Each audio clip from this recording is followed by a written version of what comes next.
अशी माहिती कर्णिक यांनी दिली आहे. नाशिक शहरामध्ये काल रात्री हिंसक जमाव पांगवला.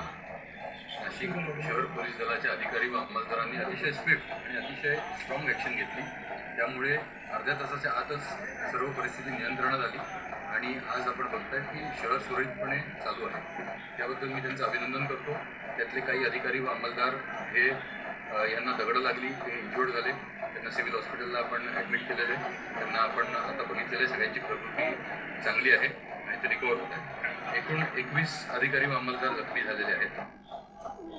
उच्च न्यायालयाच्या आदेशानुसार नाशिकमधील काठेगल्ली परिसरात अनधिकृत सात्विक दर्गा हटवण्याची प्रक्रिया सुरू झाली. या कारवाईला विरोध करणाऱ्या जमावाला शांत करण्यासाठी गेलेल्या पोलिसांवर आणि मुस्लिम नेत्यांवर दगडफेक करण्यात आली. पोलिसांनी जमावाला पांगवण्यासाठी अश्रुधुराचा वापर केला आणि परिस्थिती नियंत्रणात आणली. यात 3 पोलीस वाहनांचं नुकसान झालं असून 21 पोलीस जखमी झाले आहेत.